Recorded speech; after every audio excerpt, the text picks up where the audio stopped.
and Seth Meyers goes, well, yeah, I mean, I know my bosses would be really happy, because we'd have a lot of material, a lot to talk about.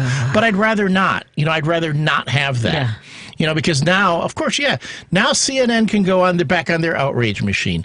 Now everybody can go back to blah blah blah. And the quote unquote engagement, which is really, I'm going to call it derangement now on social media. Hey, wait a minute! Didn't you write a book about this sort of thing? Yes, I did. Right? so that just goes up, and the folks who are in charge of these platforms are just loving it. They're eating it up. Meanwhile, all of us are driving ourselves nuts. I agree. And I never, look, I'm a comedian. I've been a comedian for over 30 years. I don't need more material. But human beings in and of themselves are my family, my experiences in public, just going on a flight. And this is not what even though I got into stand-up comedy to talk about politics, which I just wasn't my strength. It's what I love doing here. I want to make sure that we are having these conversations and we're working through it together.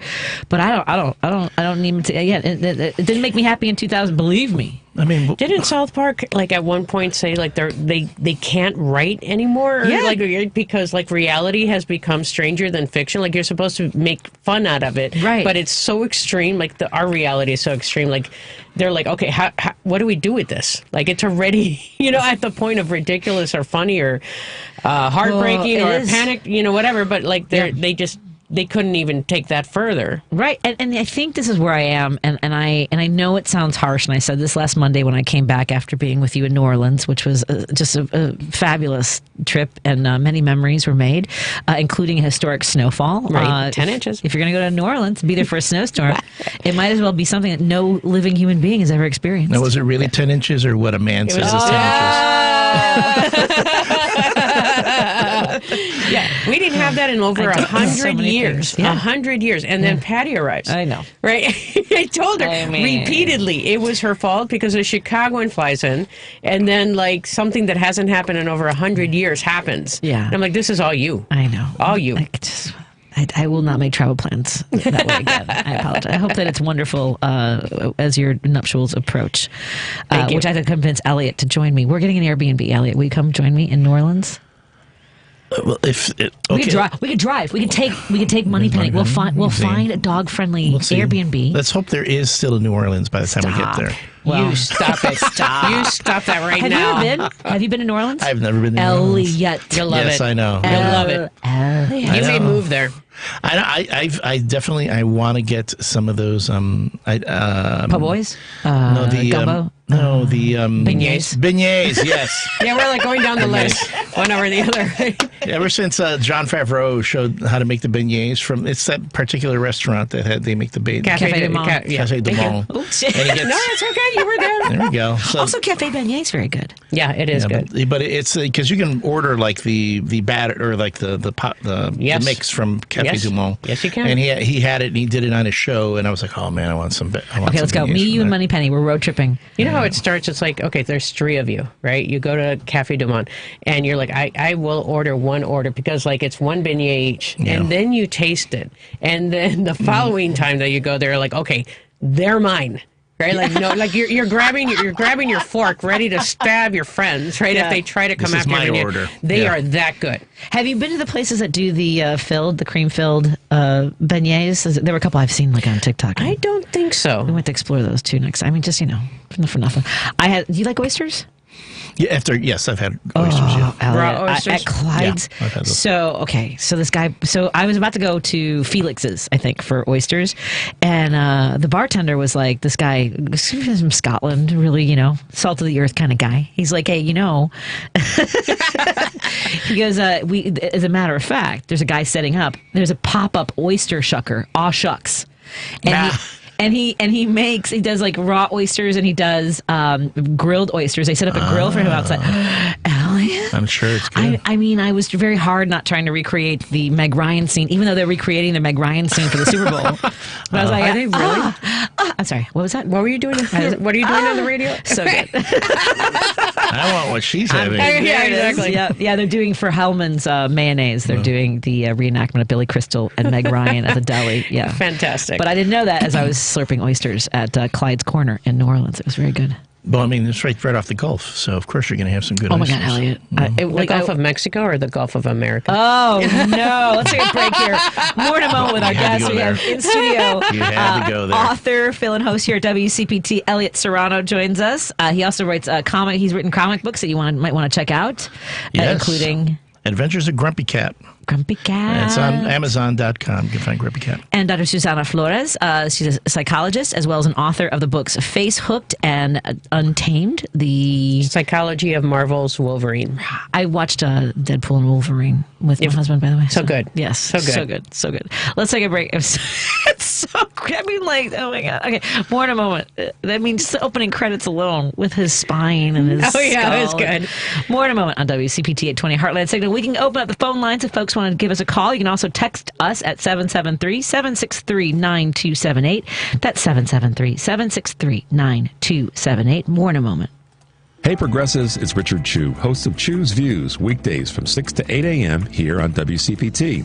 I want to let you know that one of our leading progressive voices, Chicago Mayor Brandon Johnson, will be my guest the first Friday of each month at 7:30 a.m. There are so many people who want to understand how decisions are made, and there are many people who want to know that they are included in those decisions. Mayor Brandon Johnson, the first Friday of every month on Chu's Views here on WCPT.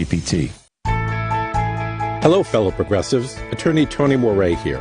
I want to thank all the WCPT listeners who have put their trust in me. I know that nothing is more important to you than your family, and it is an honor to be trusted to help carry out your wishes. Planning your estate can seem overwhelming, but it doesn't have to be.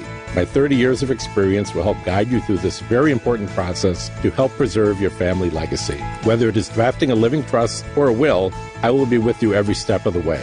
In my practice, facts matter, so advertising on WCPT has been a perfect fit. We can get things started if you call me at 847-996-0496. The initial meeting is completely free and there's no obligation. All it takes is one phone call. My website is moreylawoffice.com. That's Morey spelled M-O-R-E-E. As I say, sometimes the first step is the hardest. But all you need to do is call me at 847-996-0496.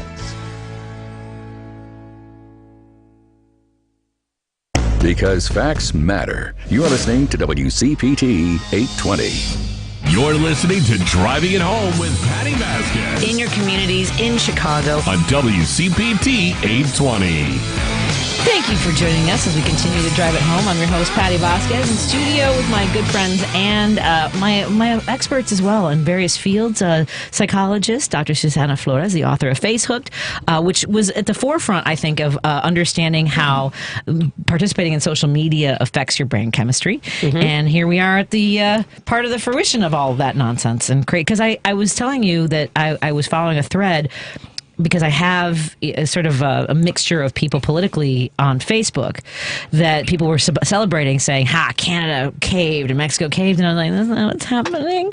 But these are people whose brains are now trained to have that dopamine, to have that adrenaline by owning somebody or causing rage and fear, right? Mm-hmm. Absolutely. Yeah.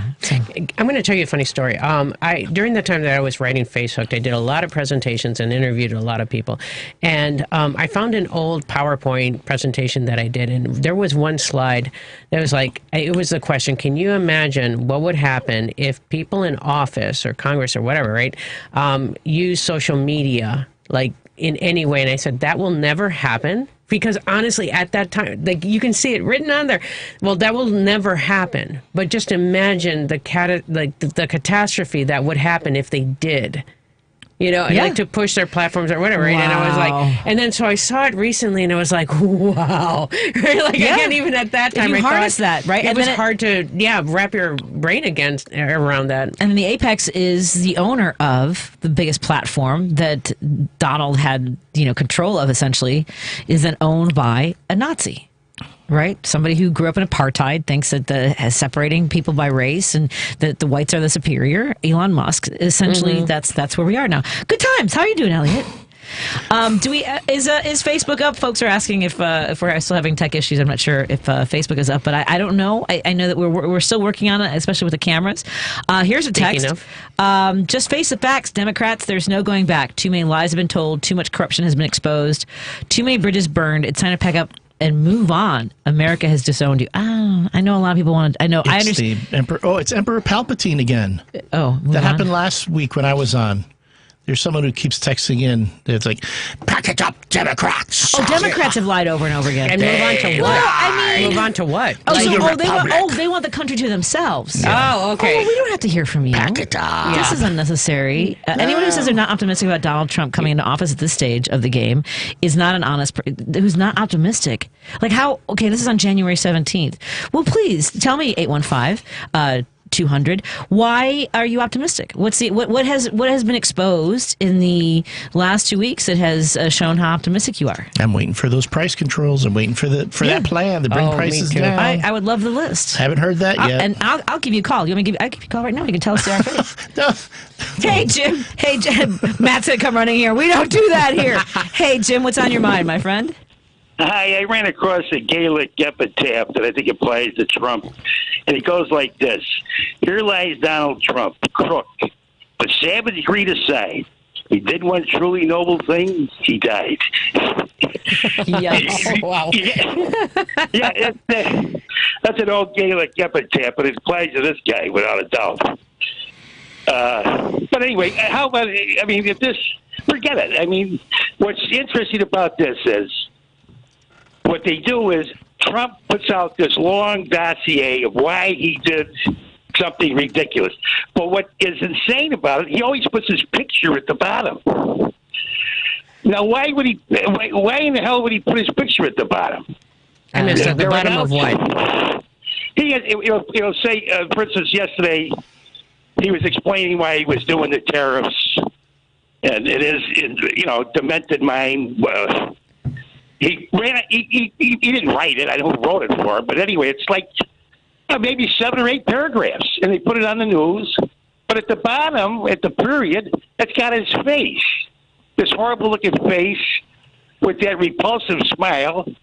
And you just wonder, is this 4 years of scrolling? What is this? How long can the United States take it? I don't know. They have a big brouhaha Wednesday down at the Daily Center at the Picasso. I think they're going to have a group of people down there at noon. There's going to be protests in every state. I remember somebody in the last few days. I saw someone asking why Americans aren't protesting, and I think that we, like me, are managing the pace, right? And I know that there are protests around the world, basically protesting against the regime here. I think that the reaction from Canada and Mexico shows that they're not playing. And I don't understand. I guess, people who want to text in and then hide without giving me any examples of what they're optimistic about, except for owning the libs. That's essentially all they're excited about. Even in that thread I was telling you, they were just excited about libs, and that's the same thing as the 815-200 is like, we'll just move like that. They want and okay, good luck with. Okay, but 4 years of let's go, Brandon. Okay, it's not like when Biden was in office that the Trump supporters didn't complain and whine and constantly grouse about things and go all over social media and grouse about things. I don't want to wear a mask. And they want me to get vaccinated so I can save my life. Right. You guys are so mean. I will not be controlled. Right. So so fine, and that's the country. You get to be that way. But to me, when they come out now and they go, oh well, now we got to unite behind the president. Why do you guys keep complaining all the time? Like, y'all, it wasn't like again the other side was all fine and copacetic during the whole thing. So hey, guess what, folks? Now you get to be on the other side. You get to listen to us complain about things the whole time and on social media, just like you guys were the whole time. So I find it very disingenuous in that point, and But yeah, we got to pace ourselves. And at this point, it's so close after the election. I think the protesting is one thing, but I think people need to like get together and talk and go, okay, why did people vote this way, and why did it go this way?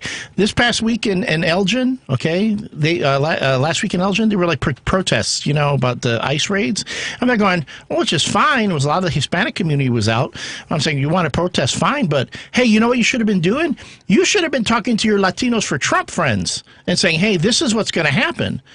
And I don't see a lot of that. I saw this video on TikTok of this woman, Latina, and she was in tears. And she said, I can't believe that I voted for Trump. Like, now that I'm seeing, like, ICE and, what's going to happen or whatever. And, like, everyone is dumbfounded of, like, okay, were you not seeing the same things that we were seeing? Are you not hearing the same things that we... And maybe not. Right? Like, we don't know what happens on certain networks or whatever, right? But it's like, what part of, like, his narrative did you not understand? It was like, what? South Dakota farmer, dairy farmer in South Dakota, I think 60 Minutes went there, talked to this guy. He voted for Trump.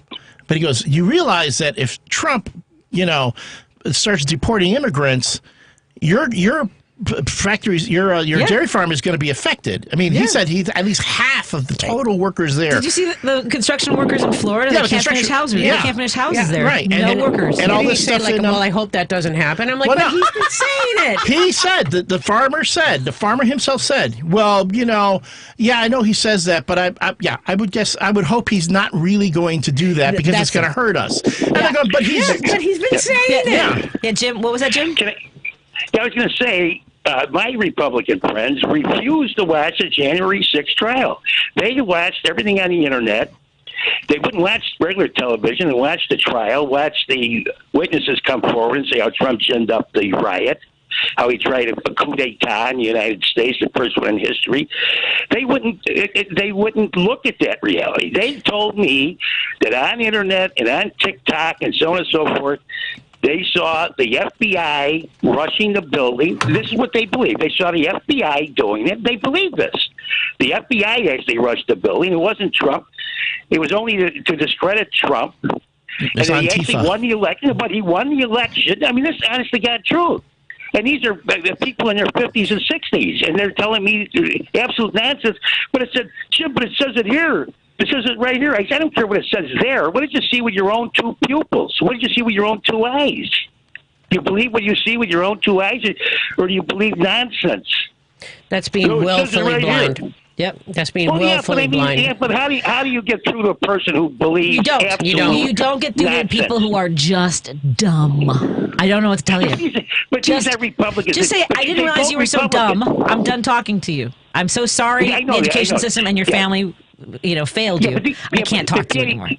These are dyed-in-the-wool Republicans. I mean, I've known them all my life. They're dyed-in-the-wool Republicans. They vote for the devil himself. Were they ever? Did you ever find them to be smart people? I mean, like, have you ever been so impressed by their intellectual abilities? Yeah, when I go back maybe 40 or 50 years, I had some, dear friends. Yeah, hey, having a drink and talking about the Cubs and the Sox is one thing. No, but when they voted for Republicans, I rolled my eyes. But the truth was, in those days, a sane person was a dinner or a cocktail party. You did not bring up religion or politics. You put a net over your head if you started with that. Well, it's funny you say that. It's funny you say that because my dad was a Republican. My dad voted for the last Democrat he voted for before he became a Republican for most of his life. He voted for Adlai Stevenson. Apparently was devastated by that loss, became a Republican, became more of a Reagan Republican. And when I would hang out with him and his friends at the Dunkin' Donuts over by here in Milwaukee and Devon, they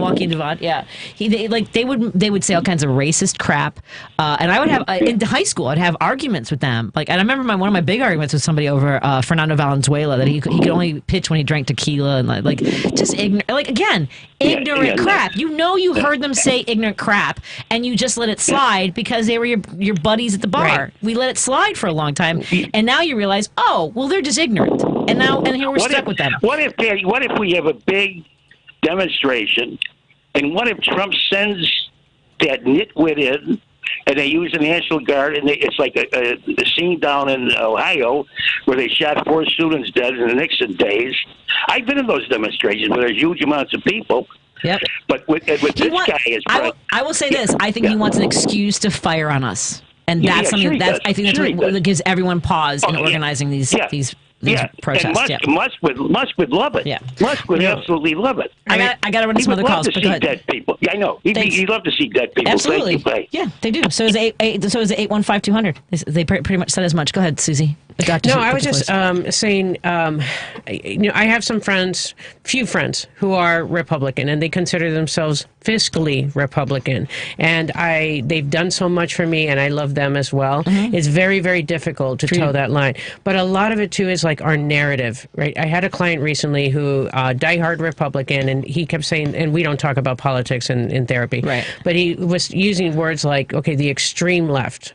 You know, like the whatever left, Pinkos, everything. Lefties, yeah, exactly. Extreme left. And I was like, okay, how about we remove like extreme right or extreme left? Right. Ultimately, we're just people trying to improve our lives every day, and we want that through different means. But we're still people, and so like the wording is very important. In terms of like just realizing like, okay, more than like them or us, like we are people. Yeah. Right. And just like, and what about respect? Can we speak to each other? Noted, it's extremely difficult. But like, this person and I were at least able to just have respectful conversations once we removed that.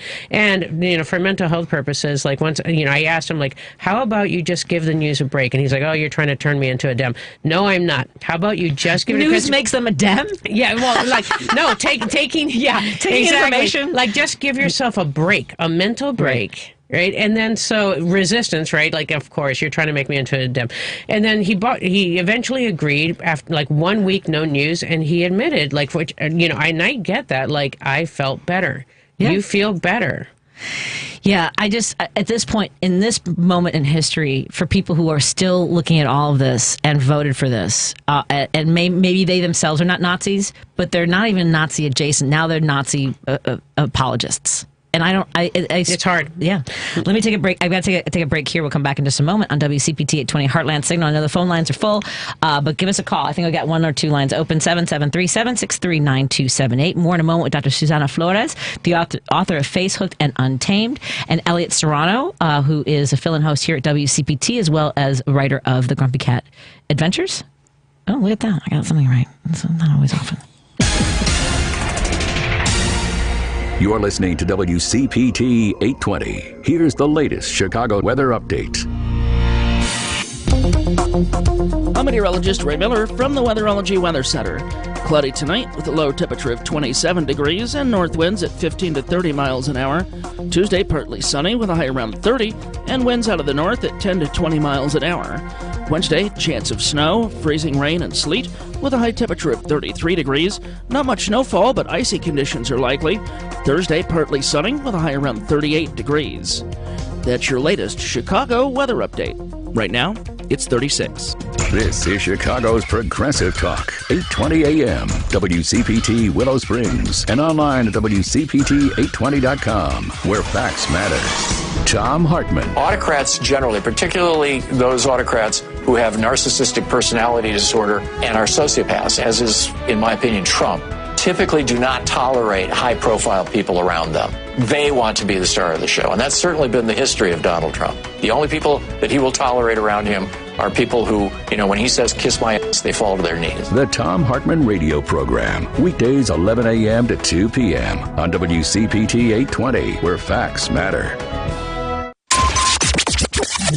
WCPT Replay. Kate Lincoln Goldfinch, an immigration attorney. What we're going to see in these apprehensions and these detentions, of course, is the utilization of racial profiling. How else is a police officer going to suspect someone of illegal entry? And ultimately, at the end of the day, what's underneath all of this? Why is there resistance to immigration, to people who are different than us being in our country? It's because we're afraid of people who look and sound different.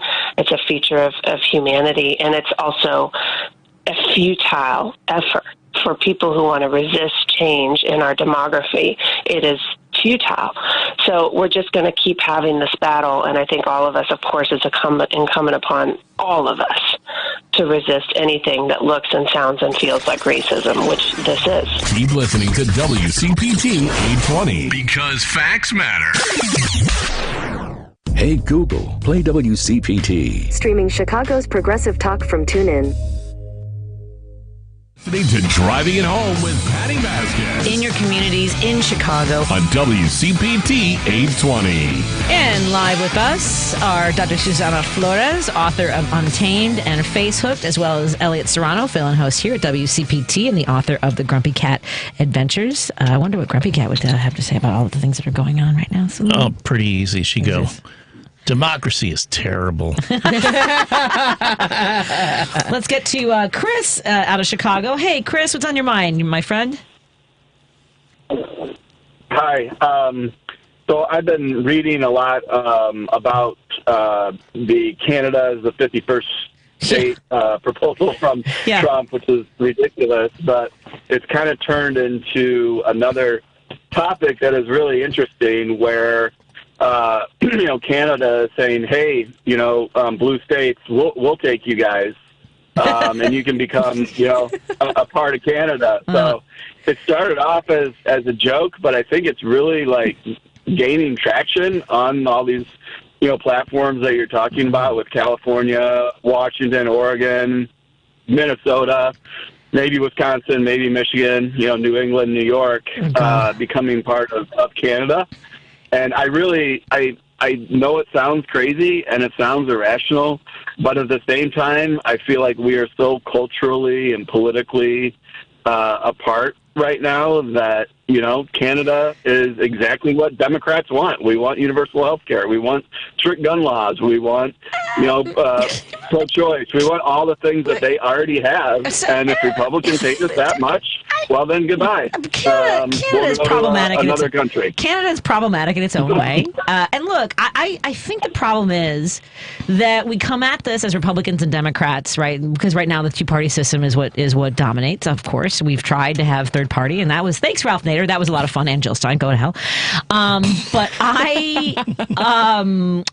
we are where we are currently, and I think that as Democrats, we try to work within. I know that it probably feels like to Republicans that we want to impose some sort of morality on them when it comes to some of the things that you talked about, having single-payer health care, having access to abortion care, regulating gun ownership. Like that, I guess that feels to them. But when you are actually hurting people and emboldening people there were a family of 3 in Milwaukee that were arrested because they were speaking Spanish, and they were American citizens. They were Puerto Ricans.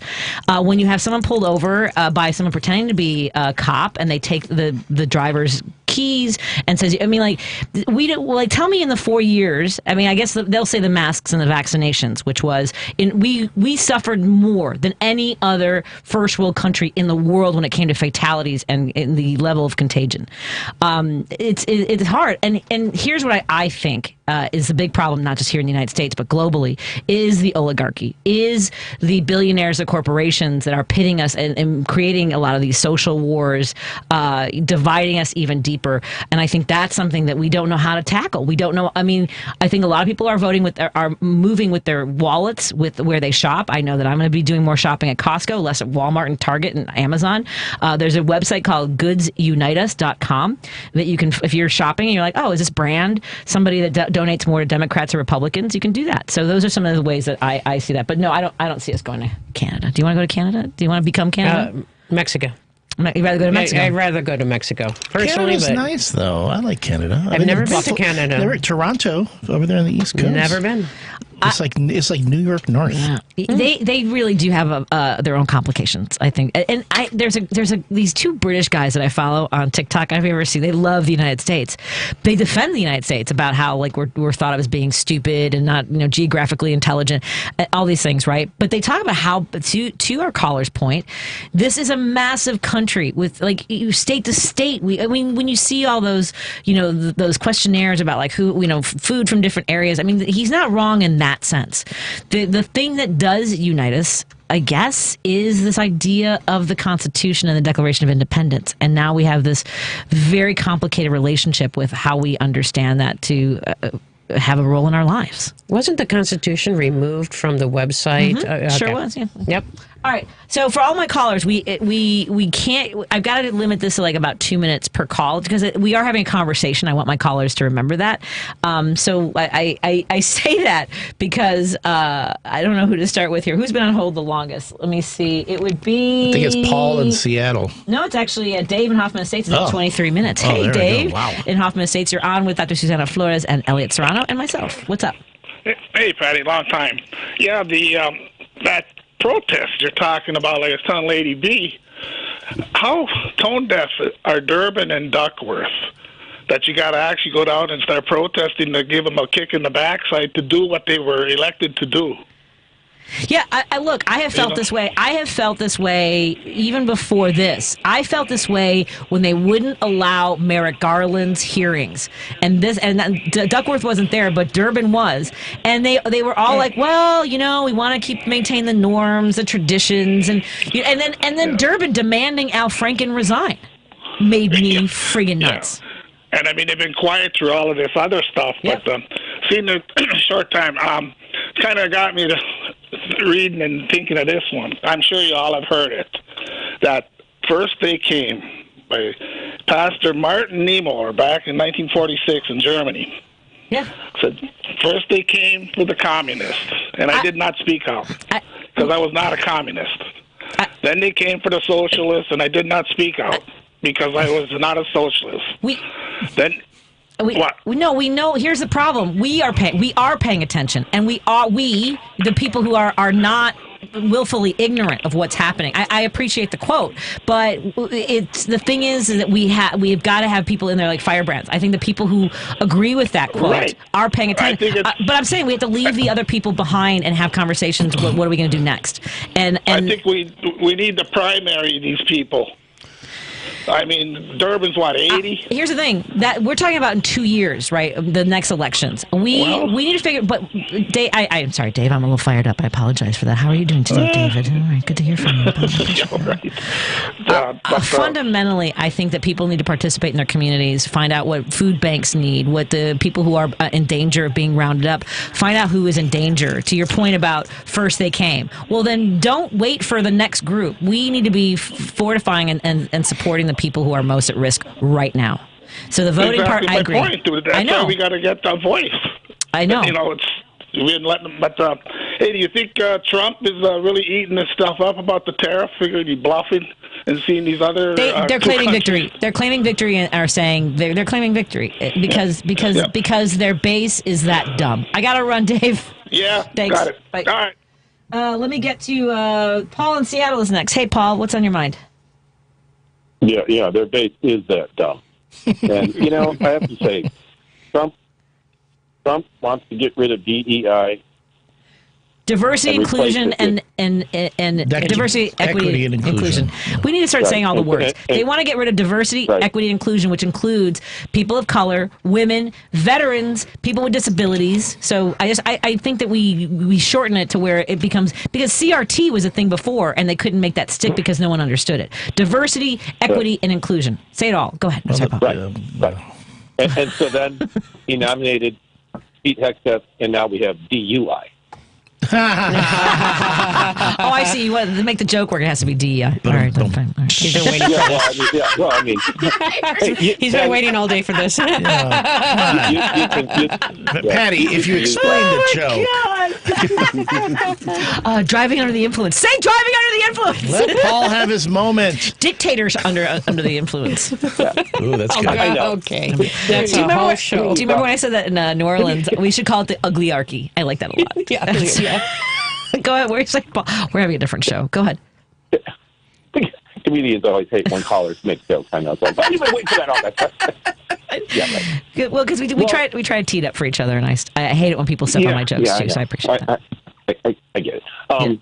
But for this guy, Texter in the 815 who wants to own the libs, look at this. We have Elon Musk, an immigrant, is controlling the flow of allocated funds that Congress allocated so that Trump doesn't want to spend them. And see, this is actually against the law. It's a violation of the Congressional Budget and Impoundment Act of 1974. This is what Nixon tried to do.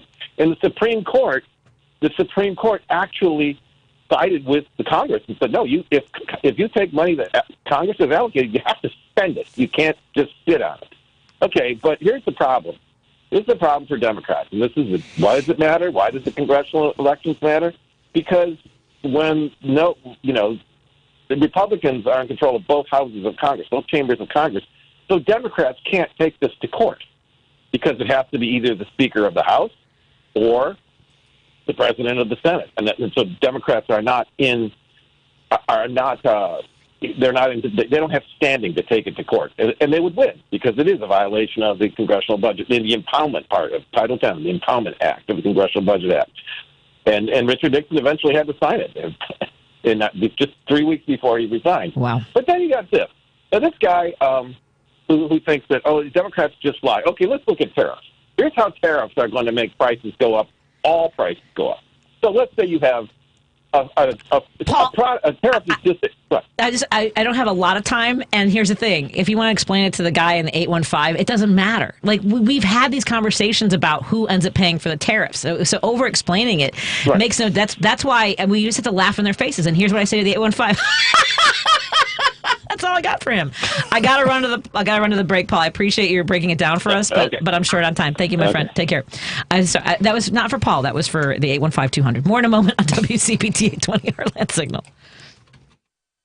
A better life with Dr. Sanjay Gupta. Every year, more than 600,000 people in the United States will have their first stroke. Two basic types of stroke. One is when something blocks the blood supply to a part of the brain. Second, when a blood vessel in the brain bursts and there is bleeding. It's serious stuff, as you might imagine. To that end, the American Stroke Association is updating its recommendations to help people reduce the risk of first-time stroke. Above all else, the guidelines encourage a series of healthy behaviors to help people avoid some common risk factors like obesity, high blood pressure, elevated cholesterol.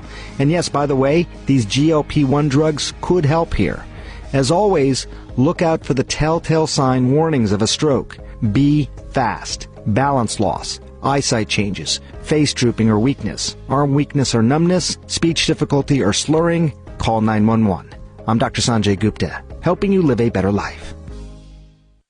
William is one of millions of Americans who uses GoodRx to save on the cost of their prescriptions. My oldest daughter, Camilla, 2 days old, she had to have open heart surgery. All of a sudden, she's on 5 different medications. It adds up at the end of the month. Me and the pharmacist got so tight. She said, GoodRx save you a lot of money. Saving that extra $200-300 a month. We're able to do all these extra activities, so it puts less stress on our household, and it puts less stress on our pockets. Download the free app or visit GoodRx.com and start saving today. GoodRx user compensated for their time. GoodRx is not insurance, but can be used instead of insurance. On the battlefield, there's a saying America's military men and women live by. Never leave a fallen warrior behind. Ever. Off the battlefield, Wounded Warrior Project operates with the same goal. Wounded Warrior Project was created to help our men and women returning home with the scars of war, whether those scars are physical or mental. Wounded Warrior Project. We never leave a fallen warrior behind. Ever. Learn more about what we do at woundedwarriorproject.org. WCPT 820, Chicago's Progressive Talk, where facts matter. You're listening to Driving It Home with Patti Vasquez. There's so much that goes on behind closed doors. On WCPT 820. I think I need to let folks know, because I have in studio with me 2 guests, including guest co-host Elliott Serrano. So I'm trying to limit the amount of time for calls. I want you to share what your thoughts are, and then let us talk about it. So I don't want my friends to feel like I cut them off. But let me start with Cindy in Michigan. Cindy, you're on with me and Elliott Serrano and Dr. Suzana Flores. What's on your mind, my friend? Hi. Well, you were kind of alluding to, mental health and all of this. Yes. And because your friend is there. And both friends, but especially one that's, a professional. Yes. You're a professional. And I could use some professional. No. We all could. I go to a professional. Yeah, I go to a professional. And it's the best thing I could ever do. But right now, for me, and I told this No. I wanted to hear the question. What happened? Oh, no. I didn't touch anything. Cindy, I really wanted to hear this one, too. Oh, Really? No. Call back, Cindy. What's she going to say? Okay, let's see if we can get Cindy back. Cindy, call back. Maybe if you call back, we might be able to fix that. Let me take another call. Let me try again. okay. Cindy? Oh, no. There you are. Okay, go ahead. Am I there? You saw no one. Everyone's telling me not. Yeah, you are here. Hi, Cindy. Go ahead. Okay, so I will proceed. The thing that I was saying to my own therapist was that the best thing I could do for my mental health at this time and all this political stuff is I got to call a thing a thing. Yes. When I'm with people that are doing that whole, well, he's not so bad. Trump's, I have a friend of mine who does that. It goes round and round in circles, and I just tell her, I can't go there with you. I said, whatever you're doing, I cannot go there with you. That's not bad. That's and good. I'm just very plain. Just that's it. I said, I can't go there with you. I've known you for years, and here's what I would say. Have I ever lied to you? And she would have to say no. I said, other than about my weight and my age, have I ever lied to you? And maybe my hair color. And she says no, because we've known each other 30 years. And yet, she goes, no, you've never lied to me. And I said, so why would I start now? And it stopped her cold in her tracks. Now, she didn't just suddenly become a Democrat, but she had to take it on a certain level. Cindy's being straight with me. And I got to think about that. It did give her some pause. It did help our relationship a little bit so that we weren't constantly at loggerheads about this, because she will bring it up. She'll always bring stuff up. Every time there's somebody she thinks is she goes, so-and-so is wasting a Medicare funds or something. I'm going to have to tell Elon about this because he's going to know about waste. Okay, calling him right now. Cindy. Yeah. Cindy. I don't want to call your friend names, but I mean, like, that's really well, stupid. she's gullible. She's gullible. I will say that. She is very gullible. She's been gullible about a lot of things. Oh, but she's a sweet person and a good person, and I don't want to just cut her dump out. her. Yeah. All right. Yeah. So this is a person that actually listened to you. Yeah. Like willing to listen. Yeah. That's introspection. Introspection is like, could it be me, or is there another point of view that I might be able to consider? And usually, like, people that are more mature or evolved, or I don't want to use a word, but or at least like emotionally like evolved or intellectually involved, like, you have to consider other points of view. Can I watch, or here's a big one. This is hard for a lot of people. Can I watch the other network even for like 5 minutes just to see what's happening over there? Mm-hmm. I don't need to. Yeah, I know. That's why I said it was really hard. It's really super hard. What would you say is I'll at least check the weather. I would still compare it to the truth. I'll put I try to do at least that. I think that's pretty healthy. She'll check the weather over there. There you go. And again, I'm not going to try to make myself do a lot of stuff that at the end of the day I'm worn out. Yeah. That's not good. No, you can't. And I told my friend Dan Schaefer that he cannot. He watches Fox News to see what they're talking about, and it's like, and then it's just not. I don't think it's healthy. For anybody, anybody, avoid the opinion shows. If you have to watch Fox, watch the actual news. Except for mine. Right. I mean, but the news folks, which are, begrudgingly, they can do a good job on the news end.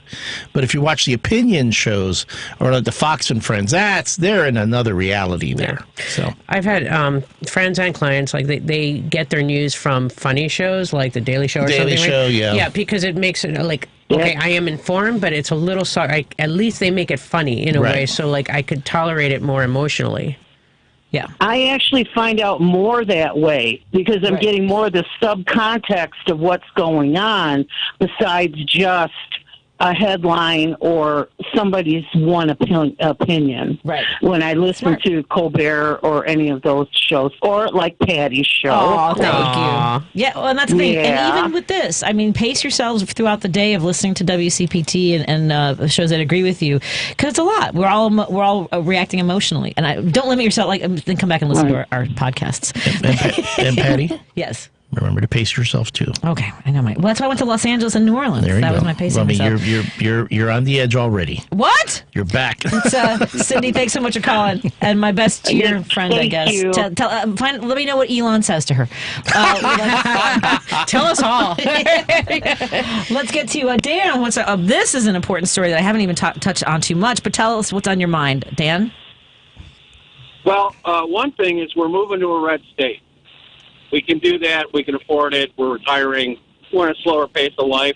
We're moving to Dubuque, which is bluish. Okay. But they lost, the 2nd District lost their Democrat in 2020. Our goal is to get that back. But nice. Feel, felt, found. Okay? Feel, felt, found. When people say, whatever thing they say, I know how you feel. Sometimes taxes do feel like theft. I'd like all my money. And I felt that way, too. But what I found is I like potholes filled. Right. We started potholes. We started things we can agree on. Isn't it terrible that we have homeless vets? Mm-hmm. And they'll say, well, we're feeding immigrants. I said, well, we're rich enough. We can do both. And I'm okay with prioritizing vets. But what do you think we should do? And they'll give you an answer. And I said, I know how you feel. This is frustrating. But you know what I found was a city like Salt Lake City found homeless people were more expensive on the street than they were in homes. There you go. Really? I said, yeah. And, yes. Salt Lake City's pretty conservative. And then I throw a bone to Mormons who we don't really understand. I said, they're very charitable people. I'm sure my brother appreciates that. I'll tell you threw him a bone. Yeah, No, I agree with you. There's a reason I'm not a Mormon anymore. I'll just say that. Well, that's fine. There's a lot of other things going on with Mormonism. Yes, there is. They tend to be pretty charitable, and they're very transactional. They're good business people a lot of times.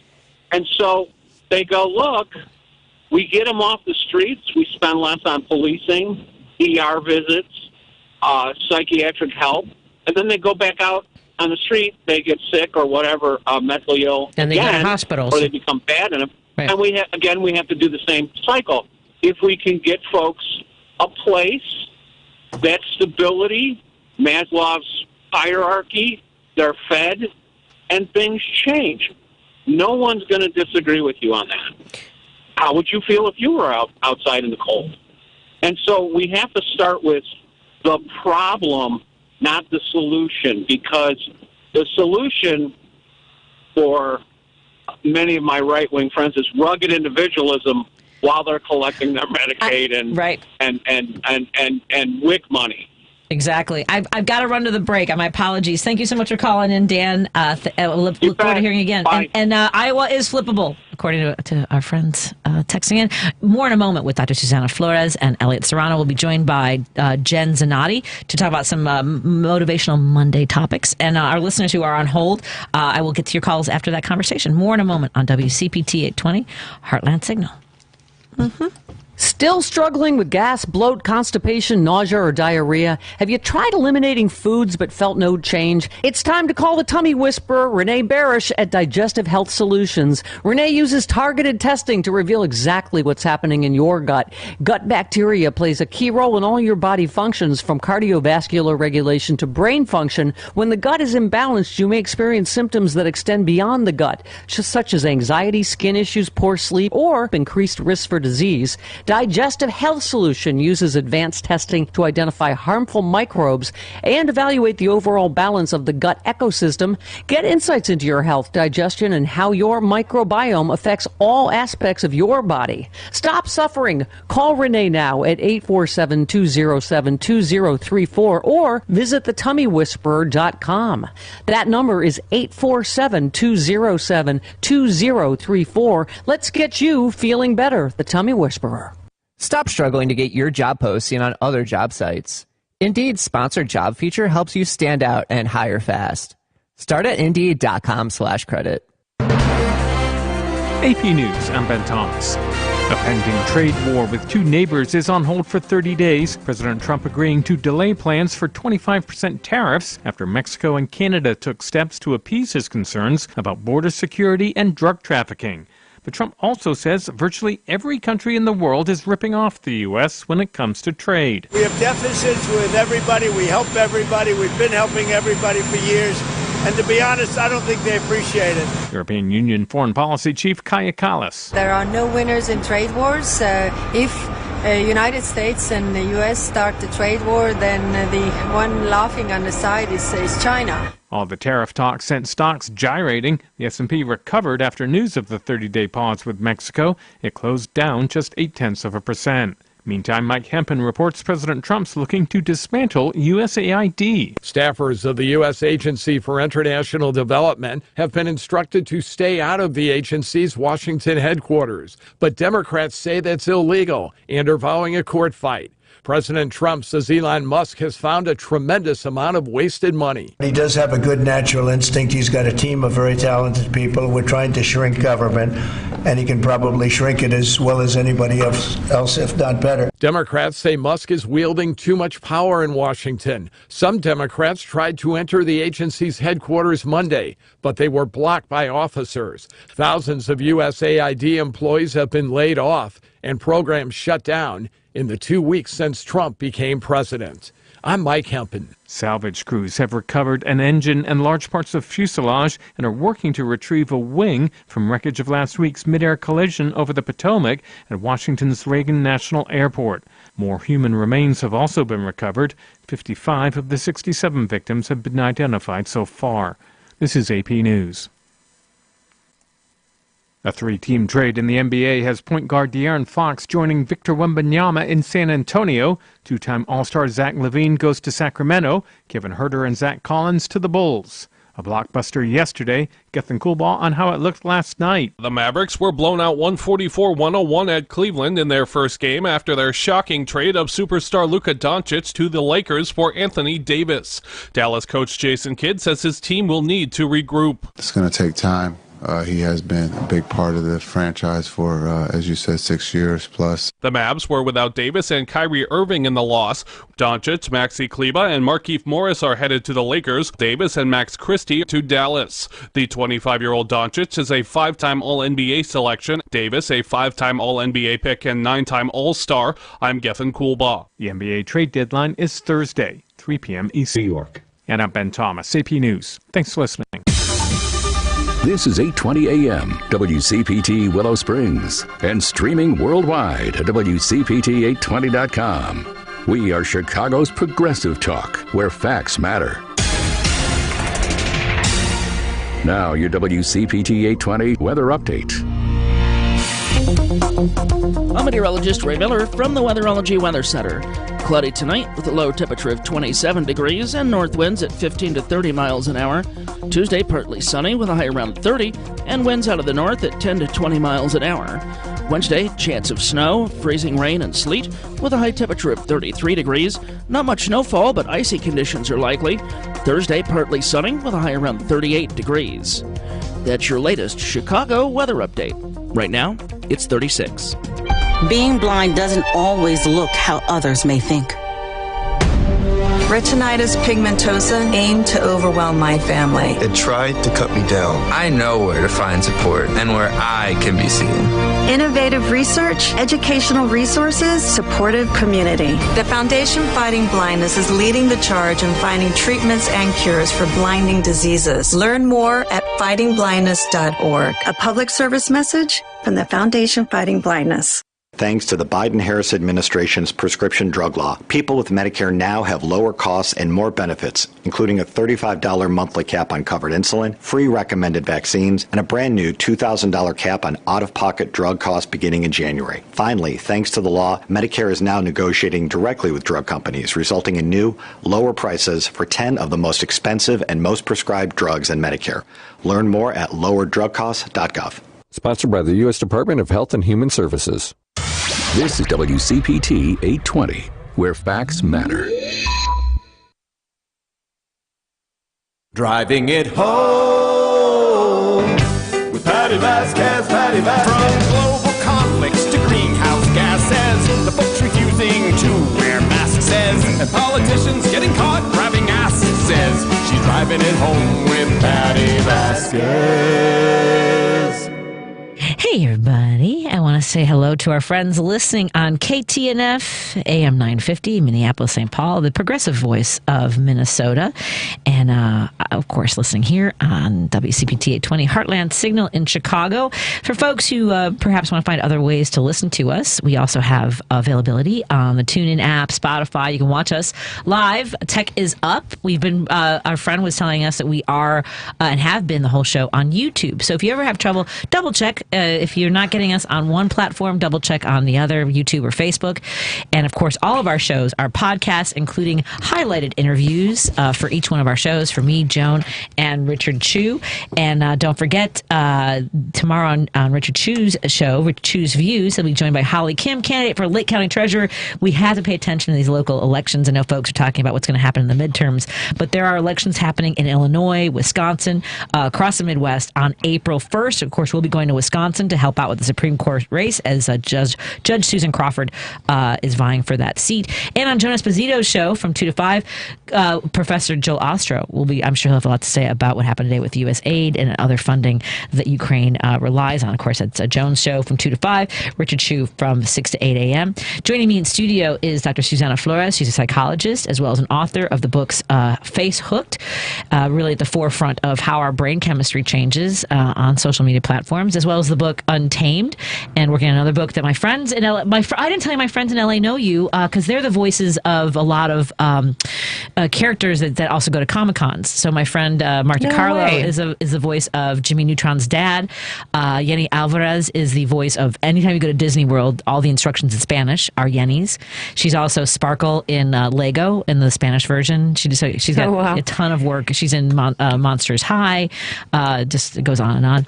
So I think both of you need to be going to Comic-Cons, hanging out with Mark and Yenny. Elliott Serrano, who also writes the book, writes the adventures, the Grumpy Cat Adventures. The Adventures of Grumpy Cat, yes. I'll get it right someday. And he's also a fill-in host here on WCPT. And another friend of mine, now I have to get to the point where Susie, Dr. Flores, and Jen Zanotti meet each other, because Jen Zanotti is our positivity expert for Motivational Monday. We need that. Right? And I don't, so sometimes I start her segment with a little bit of we do need some like calming candles in here or something. Wait, is Elliott in studio? Yes. I'm here. Yes, Jen. Oh my gosh, how are you? I'm well, thank you. But I'm going to tell you, Patti has been so wound up. I'm talking. But I feel good in a good way. Aren't I wound up in a good way, Doc? You could hook up. If I had a cable, I could plug into her. She'd light up like Las Vegas right now. I agree with that. Oh my goodness! Yeah. I got massages every day when I was in Los Angeles, and I meditated with a Doberman Pinscher every day. So I think. Cute Doberman, by the way. Wow. Yes. You're spunky right now. Spunky, yeah. Spunky, I'm fired up. I'm ready for what's next for the rest of my life. I'm sorry, which is why I want the rest of your life. This is not 4 years. Yeah. This is 50 years. When I'm 100, I'll still be doing this. So too bad to the I do not plan to be around at 100. I know. Peace out. So because I am gearing up for the rest of my life of planning and fighting and those kinds of things, I need to know how to set my pace. I mean, like, I'm being realistic. This isn't like I got to get through the next week or the next month. I need a sustainable rhythm. So what do you recommend for folks like me who realize we're in this for the long haul? I think to take a breath would be the first thing. Working on your breath work. And I think to come up with a little bit of a plan and goals and pace things out a little bit.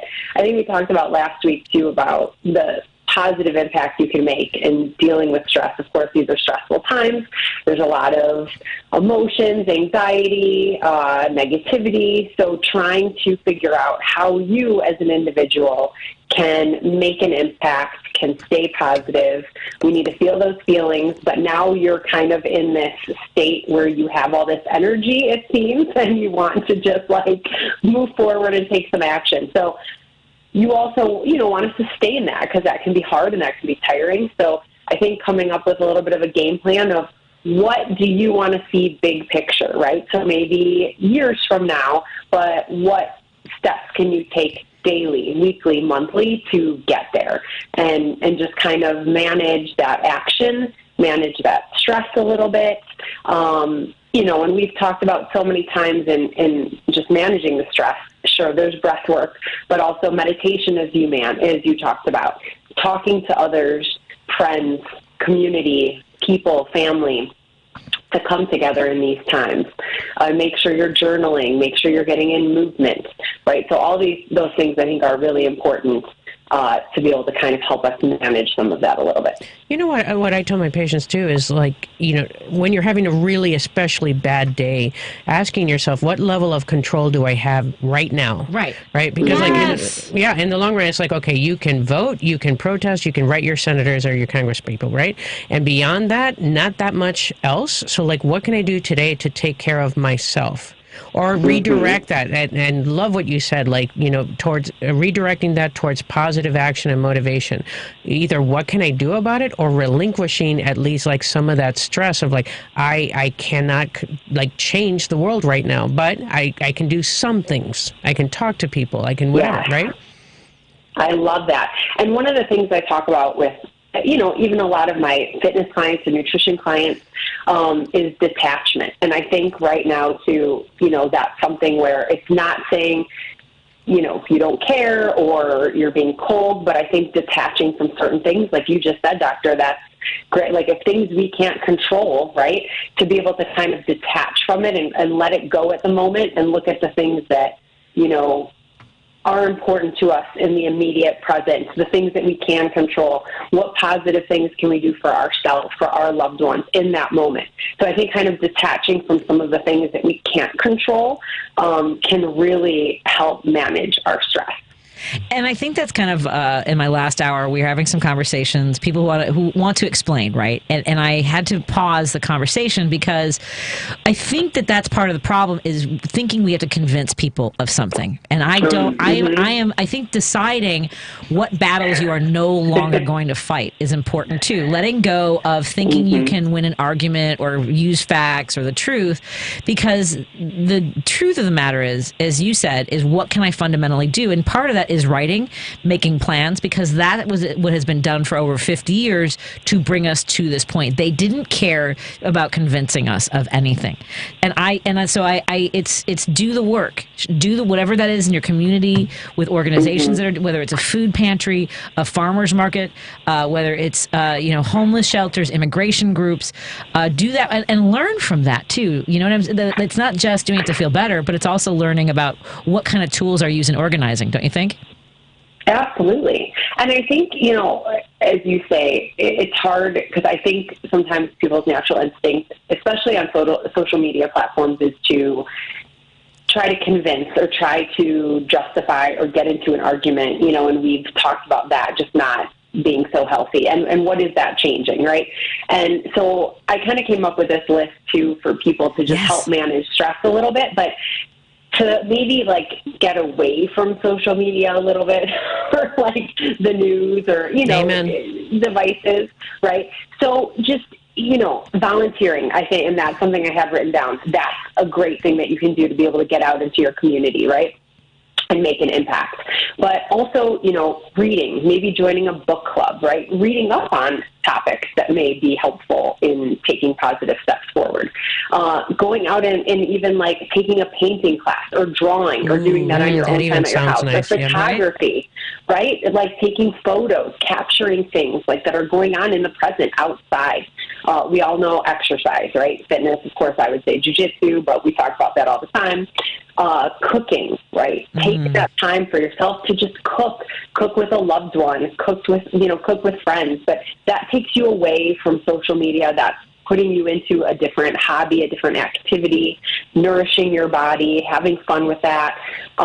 Music. I didn't watch the Grammys, but I saw Alicia Keys had won this Dr. Dre Award, and she gave a speech.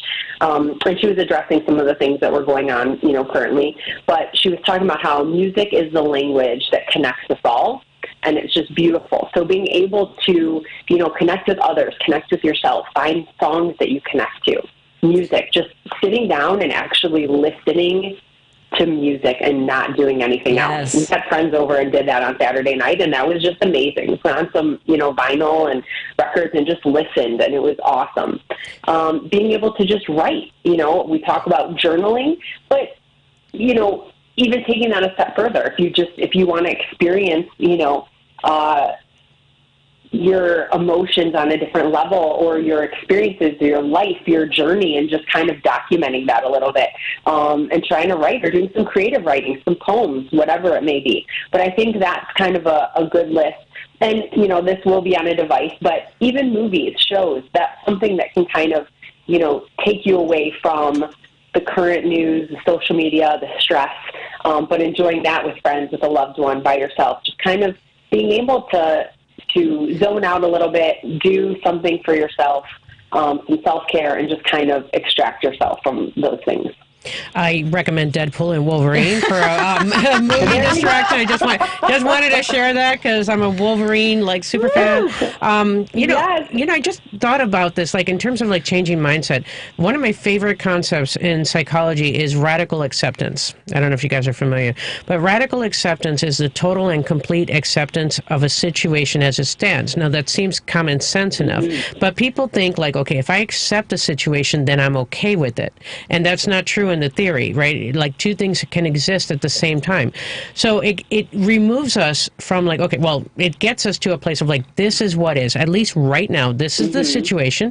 It removes us from the woulda, coulda, shoulda. This shouldn't be happening. We know it shouldn't be happening, right? But that's what affects us emotionally and cognitively in negative ways. And you're trying to reason your way out of it, and you're trying to process or figure out how we got there. That's not useful right now. Right? So when we can radically accept, and it's a journey, I'm not expecting people to have the come to Jesus moment today, right? It is a journey, and it can take sometimes weeks, months, and sometimes even years, hopefully not years, right? But you get to a point when you fully accept that this has happened, then it gets you to the point of now what? Right. What do I do about it, instead of festering over what could have been or what should have been? Well, and I think that was why when the results were what they were in November and in December, because the hardest part was I wanted to be ready for what's coming, but then you have to imagine what's coming, which is debilitating.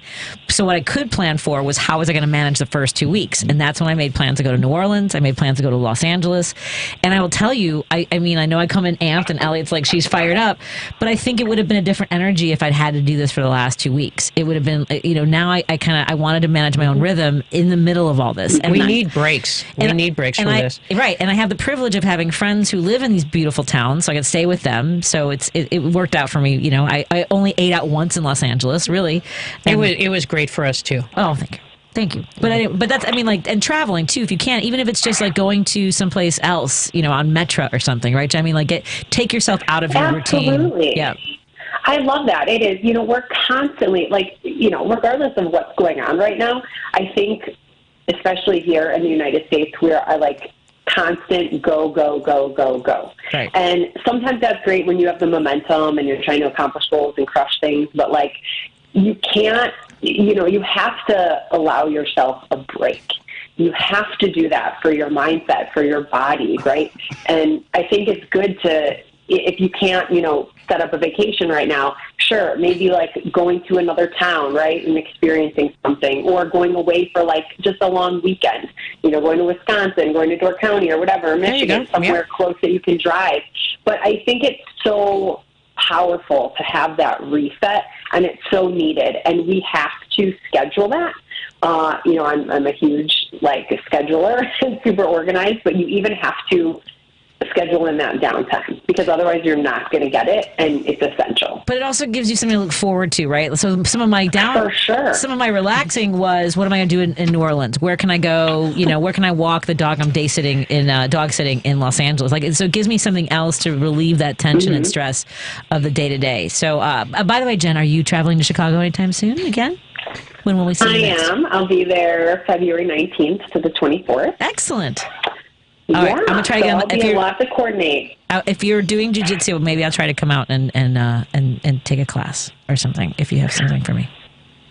Yeah, I'll actually be teaching a class at Bender Martial Arts in Chicago. And I'll, of course, be visiting my coaches, Jim and Sarah, at Seraphin, Brazilian Jiu-Jitsu in Evanston at some point, too. So we'll definitely, maybe you can come out to the class, too, that I'm teaching. Mostly I need a pedicure before I do all that.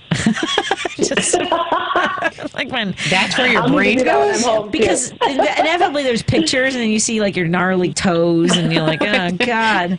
It's just like, I think you're missing the point. But okay. There's a foot in the face, it's all, you want to make sure you're nice and there is that. manicured. Okay.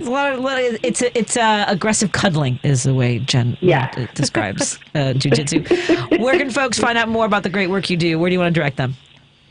They can go to my website, allthingsgenz.com, Jenz, or Instagram at allthingsgenz, and also to my YouTube, the same channel, All Things Gen Z, for all my jiu-jitsu technique videos. Excellent. Thank you so much for your insight, your expertise, and your calming voice. We appreciate it. And we'll talk to you again next week, my friend. Okay, sounds good. Bye, guys. Bye-bye. Thank you. Bye. Before we take a break, I just want to let folks know I will get to the calls when we come back from this break, so thank you for holding on. And coming up at 6:30, we're going to talk to Joyce Mahoney, who is the Regional Vice President of Memory Care and Programming at Belmont Village Senior Living. So if you have questions about aging, memory care, maybe you're a caregiver and you have something that's been on your mind or you wondered about, feel free to call in while we're talking to Joyce, and we would love to have that conversation.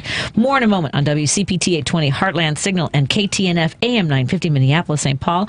We're in studio with Elliott Serrano, guest fill-in host here at WCPT and author of Adventures of Grumpy Cat, and Dr. Suzana Flores. She's a psychologist. She's also the author of Face Hooked and Untamed, The Psychology of Wolverine. Yes. I got it.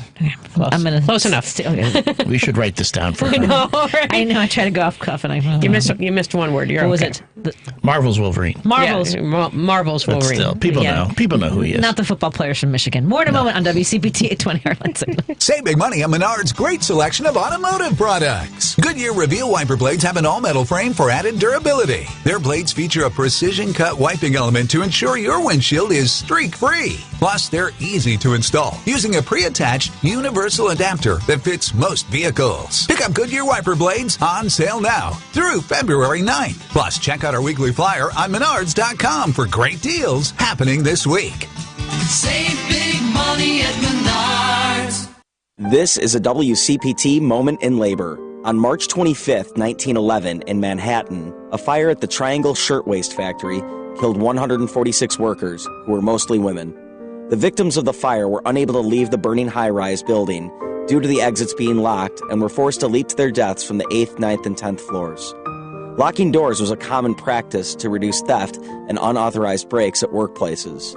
As a result of the fire, the New York State Legislature formed the Factory Investigating Commission, whose findings led to 38 new laws regulating labor.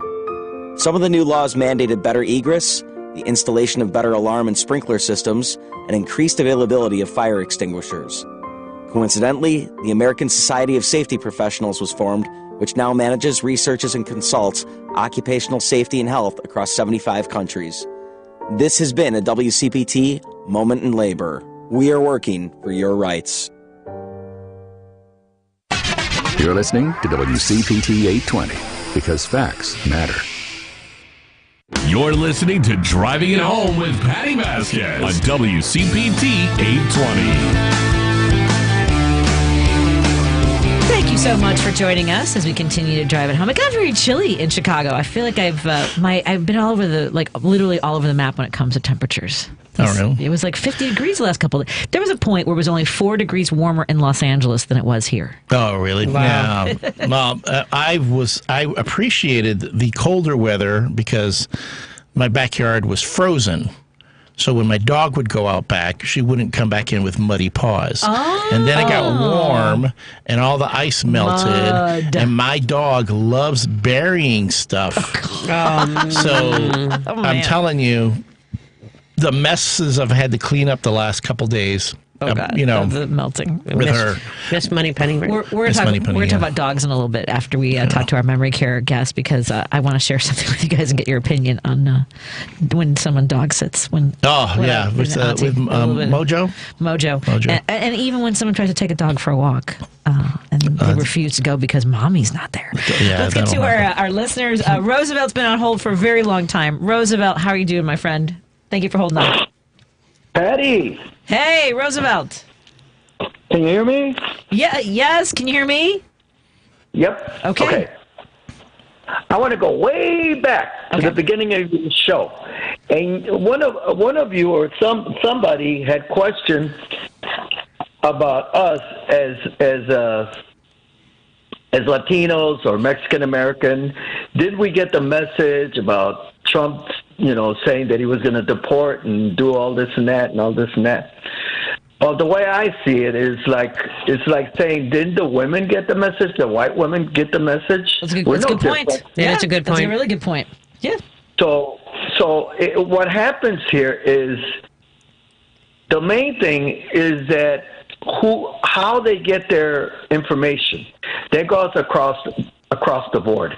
If somebody watches Fox News, they're going to think and don't watch anything else. It's nothing. I'm not revealing anything new. It's the same thing in Spanish.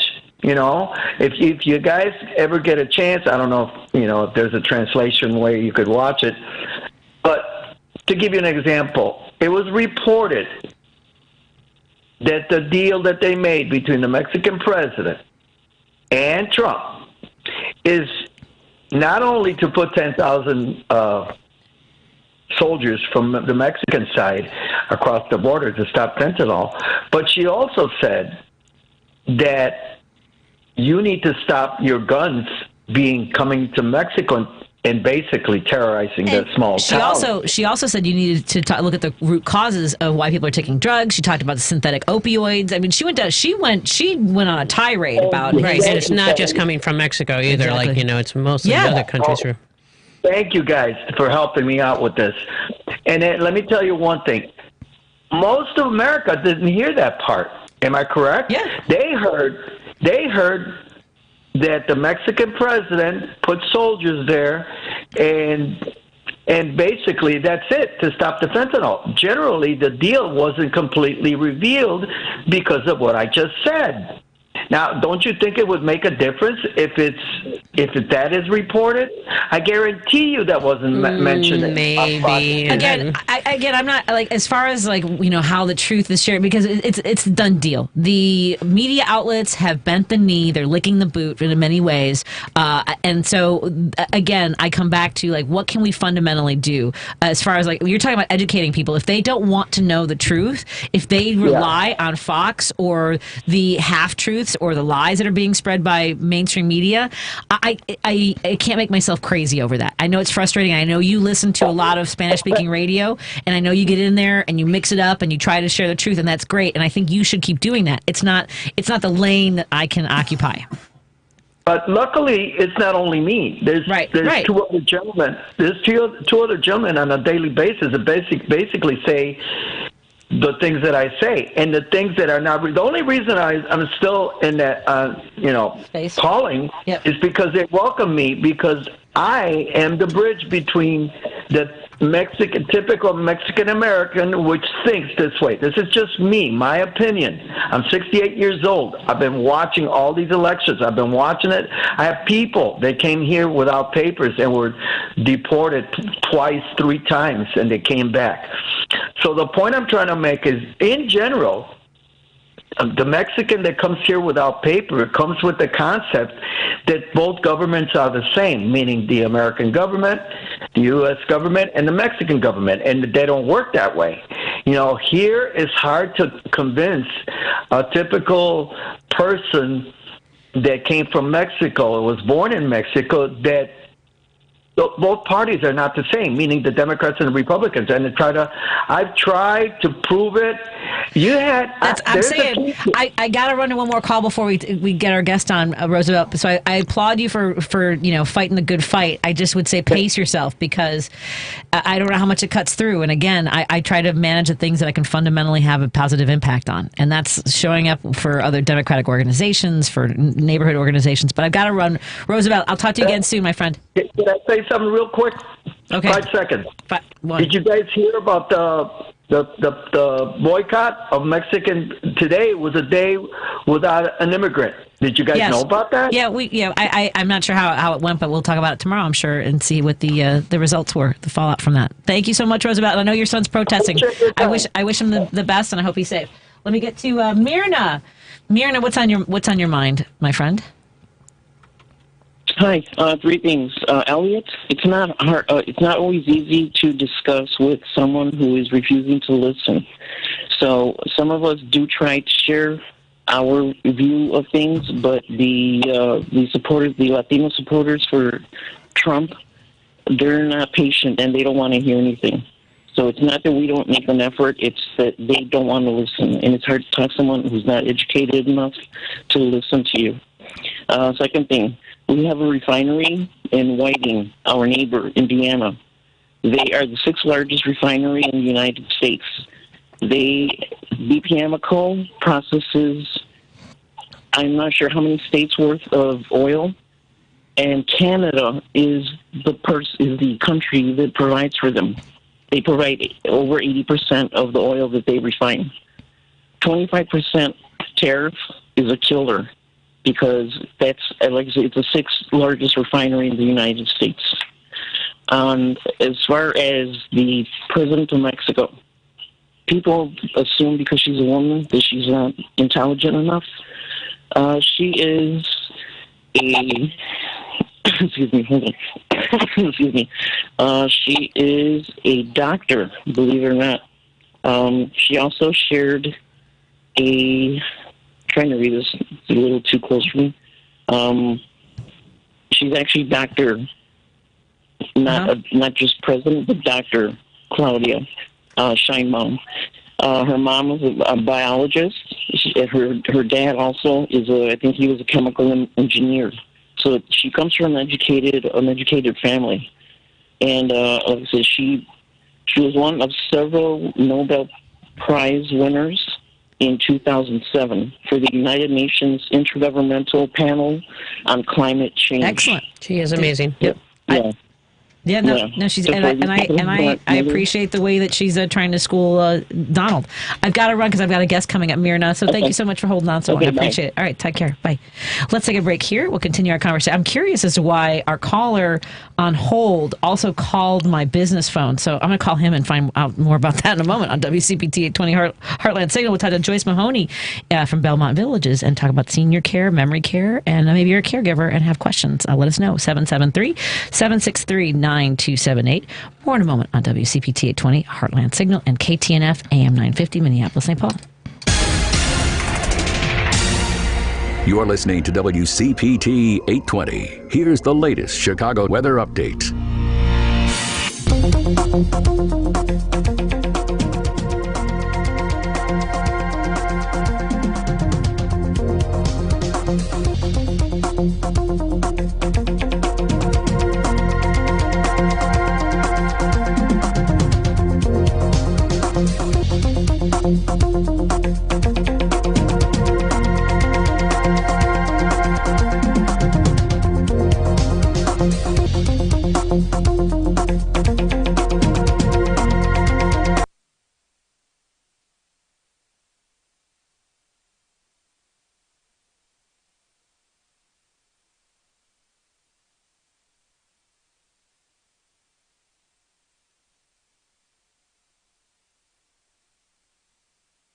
I'm meteorologist Ray Miller from the Weatherology Weather Center. Cloudy tonight with a low temperature of 27 degrees and north winds at 15 to 30 miles an hour. Tuesday, partly sunny with a high around 30, and winds out of the north at 10 to 20 miles an hour. Wednesday, chance of snow, freezing rain, and sleet with a high temperature of 33 degrees. Not much snowfall, but icy conditions are likely. Thursday, partly sunny with a high around 38 degrees. That's your latest Chicago weather update. Right now, it's 37. This is Chicago's Progressive Talk, 820 AM, WCPT Willow Springs, and online at WCPT820.com, where facts matter.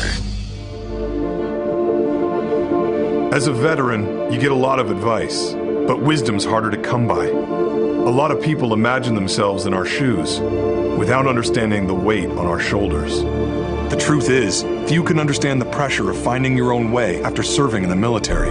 But few isn't none. Steady yourself. You're not alone. You've got support. Learn more at maketheconnection.net. Alexa, play WCPT. WCPT from TuneIn. Driving it home with Patti Vasquez on WCPT 820. Thank you so much for joining us as we continue our drive home on KTNF AM 950 Minneapolis, St. Paul, and here in Chicago on WCPT 820 Heartland Signal. Joining us in studio are Elliott Serrano, who's the author of The Grumpy Cat Adventures, as well as a guest fill-in host here at WCPT, Dr. Suzana Flores, who's a psychologist and the author of Face Hooked and Untamed, the psychology of Wolverine's Marvel's Wolverine. Thank you. And I'm excited to be joined by Joyce Mahoney, who we've had on the show before to talk about aging, about memory care. And Joyce, we welcome you back to the show and are looking forward to having somewhat regular conversations with you. How are you doing tonight? Yes. Hi, Patty. I'm doing well, thank you. It's good to be back. Thank you. I think I mentioned this last time you were on the air, because all three of us, I believe, Elliott, Dr. Flores, and myself, have moms who maybe in varying stages of proximity that we're helping out in different ways. And something that struck me recently is I want to also talk about not just caregiving, but also the process of ourselves aging, because we're all in our 50s. And I think we need to be mindful. I'm 26. I don't know what you're talking about. But I want, because I think that there's a perspective that we sometimes miss as we get older, because we love our parents, we want the best for them. We also want the best for ourselves, both emotionally and physically, right? Absolutely. We have to take a look at how we age, how well we're aging, if we're aging successfully, and what that all looks like. In every decade of life, absolutely. And I know that, as I mentioned, none of us are necessarily caregivers to our parents, but we provide emotional support in a lot of ways. But the growing number of caregivers in this country is going through the roof, and we are in a caregiver crisis, aren't we? We really are. The number of caregivers among U.S. adults is nearly 48 million. 48 million of them are caregivers. And what we're finding is a vast majority of them, approximately about 26%, are actually supporting loved ones who have Alzheimer's or another related type of dementia. And really trying to balance and juggle day-to-day life with family, with friends, with their work, but also providing the care and the support for their loved ones. That's a big challenge in our country nowadays. So it is really a big struggle. So when we're talking about ourselves as being caregivers to whomever, whether it's a family member or someone else that's close to us, what does that look like? And how do we care for ourselves while we're caring for someone else? It's tough. It's a struggle. Yeah, I'm getting to the point of being a caretaker. Like I'm like a hiccup away. And I have to move to Chicago from New Orleans. Like, New Orleans is my heart right now. And of course, I'm a Chicagoan. Chicagoan always has my heart. Chicago always has my heart. But it's a difficult transition. But when I visited my parents a few months ago, I realized they can't live alone. There were unpaid bills. There were it was like a fiasco of things. They're not functioning the way they usually do function, and they're older. They're 87 years old. So even on my end, of course I love them. I want to take care of them, but that transition alone is very difficult. Staying temporarily in their basement until we figure out what we're going to do, giving up our life over there, and also just adjusting to having mom and I under the same roof. Like, that's where it's at. That would be its own reality show, no lie.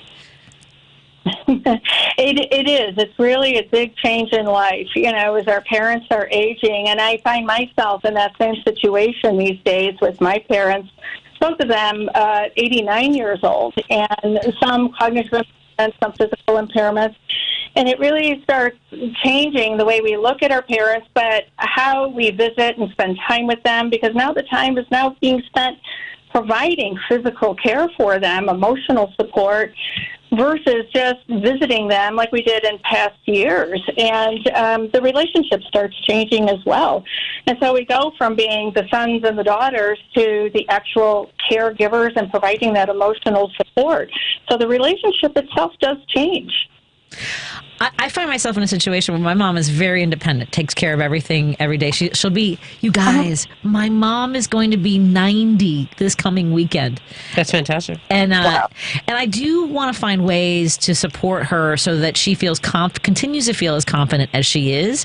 What are some of the things that we can help guide our parents and say, look, this isn't you don't have to take everything on anymore. You don't have to all these things like Dr. Flores was talking about, like the bills and things like that. What's the gentlest way for us to provide that support? Oh, gosh. As we age, we still want to maintain our independence and feel capable, as though we can still continue living our lives the way we used to, and to continue that through every decade, whether we're in our 80s and going into our 90s or you're already in your 90s. But providing the support in a way that we're not necessarily taking things away from them and just taking it over and doing it ourselves.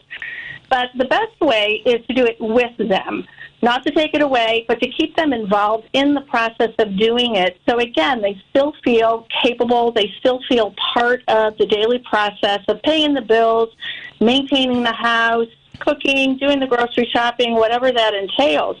It's very important for anyone, honestly, at any age for that matter, to feel that you're as independent and as capable as you possibly can be. Now, keep in mind, as we get older, things do change, and do we need some help or support in some areas more than we did before? Absolutely, absolutely. But as we're trying to support with good intentions, we always have to keep in mind, how does the person feel when I do help them? Are they going to feel open to accepting my help, yes or no? And what does that look like? So we just kind of have to navigate that a little gently so they know that we're helping and not taking over, even though it's with good intentions.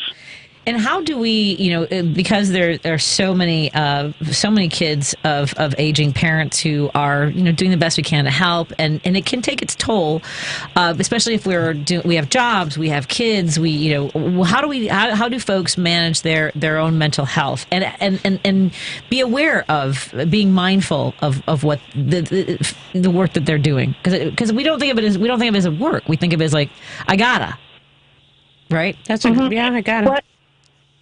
Yeah. Well, it's family, and then even when you talk about different cultures, sometimes it's very culturally based that you take care of your own family, your own loved ones. So it's very important that we recognize and honor all the individuals, family members, friends who are caregivers. They're providing some level of care for someone that they care about. And I always like to honor National Caregivers Day, which is this month on February 21st. But it's important to recognize the challenges that a caregiver, a person providing care, the challenges that they may face, including high stress levels and even caregiver burnout. And we need to support healthy life balance and self-care, because in order to care for someone or support someone else, first and foremost, and people think this is selfish, but it's on the contrary. We need to actually put ourselves first. And the key is to accept that you are equally as important and you need to take care of yourself if you even begin to think that you're going to be able to take care of someone else. So maintaining a healthy you not only is beneficial for you, but for the care receiver.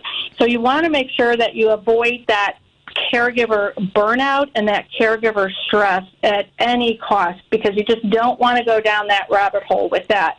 you have to maintain your well-being, your health, your emotional health, physically as well, in order to take care of someone else. What kind of resources are available for caregivers, and how do they access them?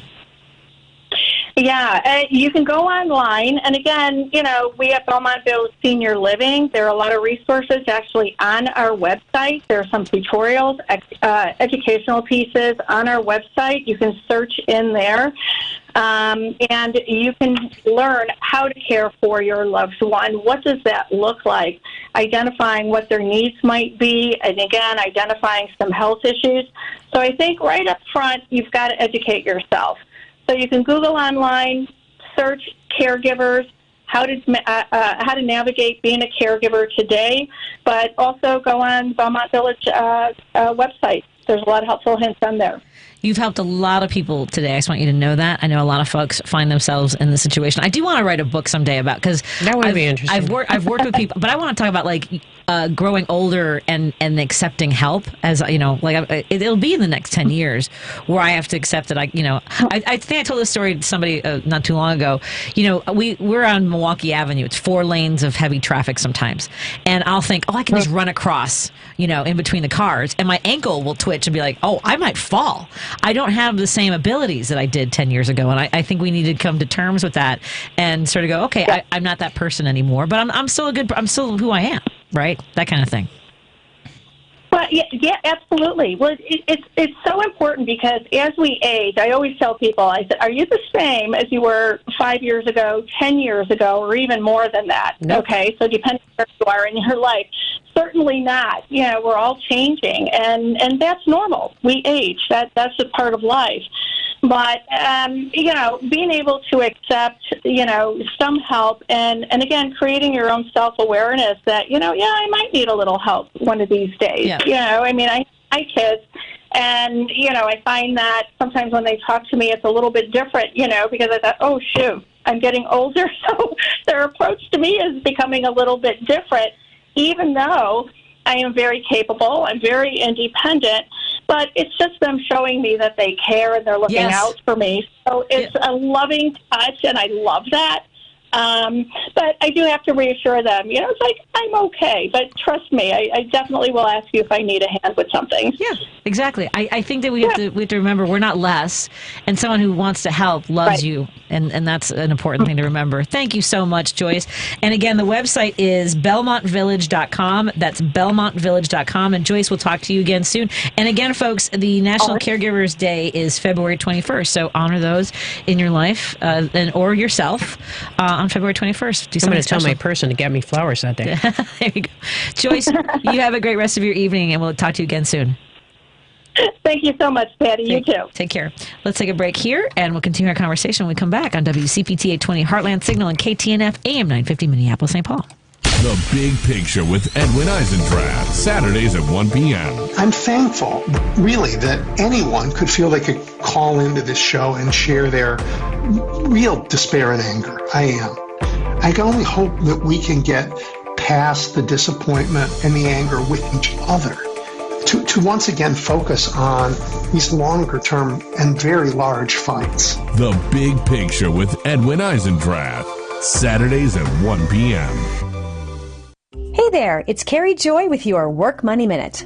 Let's talk about FOMO being a no-go when it comes to investing and managing your money.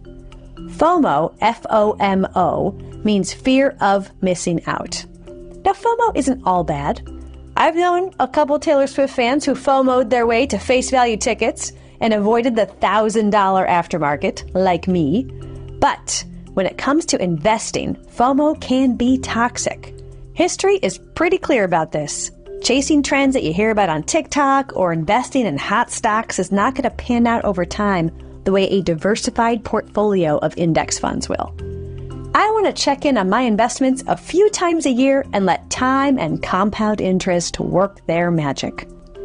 Okay, folks, for more everyday money tips, check out workmoney.org. Till next time, this is Carrie Joy saying, take good care.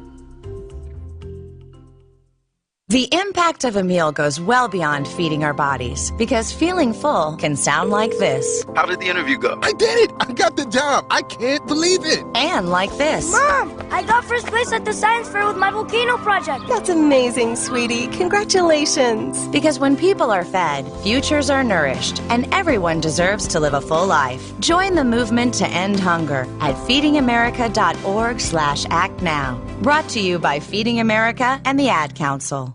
Alexa, play WCPT. WCPT from TuneIn.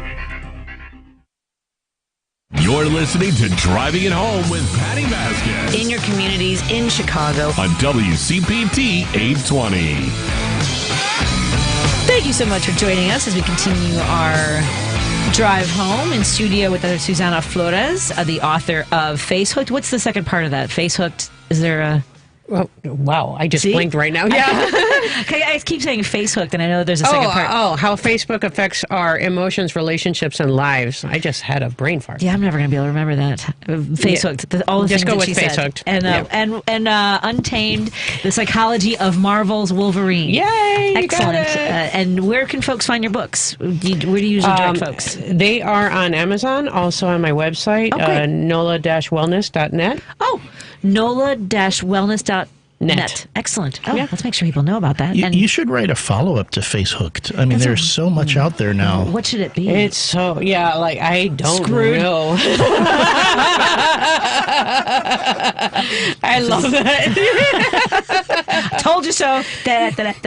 Sorry, that was terrible. That was great. Let's, Steve in Des Plaines has been hanging on. Steve and I talked a little bit off the air. So, Steve, you were telling me that you've been inspired over the last few years, or what's happened to go back to school. Tell us a little bit about what happened, Steve. Yes, well, I'm 71 years old, former Marine. When I got out of the service in 76, I went to school, and I had a semester off, and it kind of ruined me, and I just never got back. I got into the trades and been self-employed. And then now with Trump, his election, the first time made me sick to my stomach, but I dealt with it. This second time, something has happened. There's something in my gut that got churned, and something, a fire has been relit. And I'm a pretty active guy for 71, and I decided to go back to school. I'm at Northeastern. Awesome. I'm studying poli-sci and history. Oh, and I'm getting 9 hours, pretty good load for after 45 years away from it. And I can't explain it. I went to D.C. to meet up with an old Marine buddy of mine who lives from West Virginia, and we were going to go to the swearing in and the parade. And quite frankly, I was going to give him the finger as he walked by. And I spent the day at the Smithsonian, so that was probably a better. Isn't that great? That is great. Of my time, and I tell you what. And you know, so I'm going forward, Dad. I'm going to call a lot more. I'm a first-time caller. Excellent! I love it. I don't have my bell. Someone move my bell. Go ahead. I can't explain that. I'm just something's been lit in my belly, and I don't know what it is. And so this thing about going old, I'm not going old. I'm getting better. And yes, I'm pumped. I'm pumped.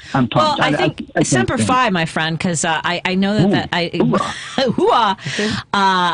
know that when you stood on those yellow footprints and your commitment to service to our country, I think that's what's been reawakened, is that you feel a need to protect Americans and to continue service. And congratulations on that. And my mother got her degree from Northeastern. It's a great school, and I would love to hear more about what you're studying and what you learned. And please continue to join our conversations. And here's my bell for Steve, the first-time caller. Yay!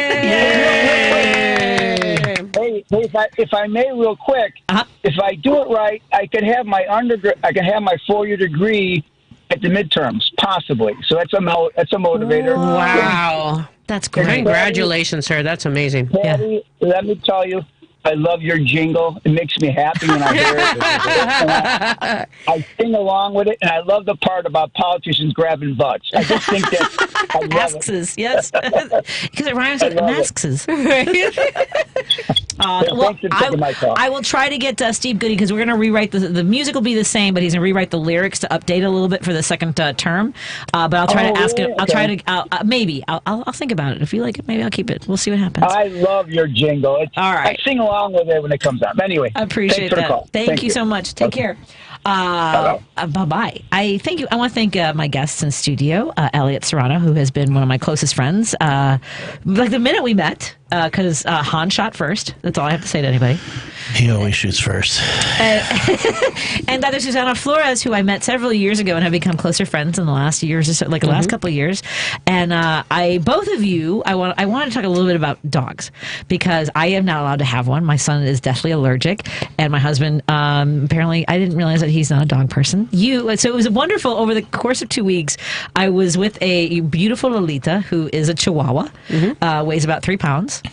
More like 7, but okay. And then I was with a Doberman Pinscher for the last 4 days. I was babysitting Mojo, who is 95 pounds. So here's my question to you both. Elliott, have you ever had anybody dog sit Miss Moneypenny? Not yet.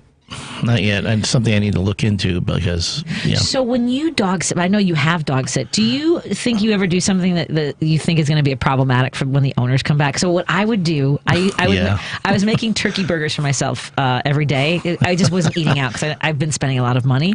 So, but I would take some water and then stir up the juices from the turkey burger because they asked me to put water. Food.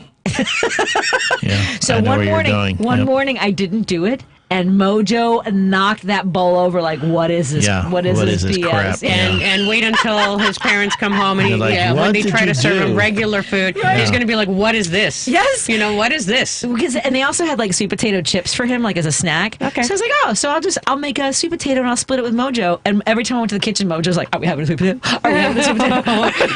You have made it bad for his parents. Yeah, that happens. That happened when I was watching your dog, Monty. Oh, Monty. Way back when. I got in trouble because Monty was allowed to sleep in bed with me. Oh, my mom didn't let him sleep in bed? She did not want him sleeping in bed. I should have given you Monty. I would have. Yeah, when we're good, Lolita allows us to use her furniture. That's how bad it is. I tell you, so she asked me. So she may allow us. Susie asked me to take Lolita for a walk, and Lolita just she's looking at the door, is Mommy coming? And I had to walk a block and a half away from the apartment carrying Lolita. That sounds about right. She's like, nope. Are we going back? I said, yeah. But I will tell you, cleaning up after a Chihuahua and then cleaning up after a Doberman Pinscher, very big difference. Hey, try cleaning up after a 110-pound dog. Amazing. But I want to say that it was lovely to be able to spend. It does change your heart rate to be around a pet that just adores you. Just wants nothing. Yes, very therapeutic. Oh my God, you guys! If you can adopt a pet and responsibly so, responsibly, and it's work, and it's an expense. Yes. And the one thing right now, the main issue that people are running into is the vet expense. If something happens, you have to go to emergency vet. That's incredibly incredibly expensive. That too. So be mindful of that. But yes, there is a tremendous benefit from it. I don't have kids, so I don't have to worry about that. Same here. I still want an emotional support pet. Oh, anyway, I get yours. I got to come visit. Yes, you do. Yes, I got to see Miss Moneypenny soon, and Miss Moneypenny is hopefully road tripping with us too. Yeah, she loves trips. She likes going on car rides. I'll put that in the search. One more thing. I don't know if Steve will appreciate this, but Dr. Flores will become a very limited number, and Rue will become a very small group of people who will now know that Steve exists, because a lot of folks don't think that he does. I know. You talk about Steve, and it's like he's like Norm's wife on Cheers. Vera. Yeah, Vera. We never saw Vera on Cheers, or Maris on Frasier. On Frasier. Yeah. Miles's. That's really the people. That's true. They make fun of me all the time that they don't believe that he exists. There was one time people thought I was Steve. Yes, because I would go with you to all these functions. He was my +1 to everywhere. Are you Steve? Are you her husband? I go, no, I'm not. I'm not that. No. He's one of my best friends. So. Yeah, I know, and you would not wish me on her. You really don't. Stop. Don't do that. Stop. Again, the website for Dr. Flores' work is NOLA-wellness.net. That's correct. NOLA-wellness.net.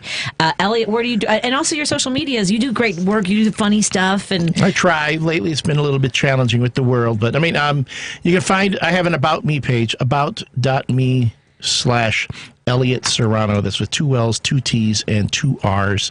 And links to everything I do there, my social medias, my podcast, my blog, which has been dead for a while, but also my Amazon page if you want to see the stuff I've written. And on my end, I'm at NOLA Wellness, Instagram, same on Facebook. Excellent. All right, let's go have dinner. Lady B, love you so much. Thank you for everything. Good to see you again. Randy Rhodes is up next, followed by Matt McNeil. Talk to you guys tomorrow. I'll be here, I promise. There's danger out there. It lurks on highways and quiet neighborhood streets. It's more likely to kill you than a shark, and more terrifying than the biggest snake. Distracted driving claims lives every day. Every notification, swipe, social post, video, or selfie while driving risks your life.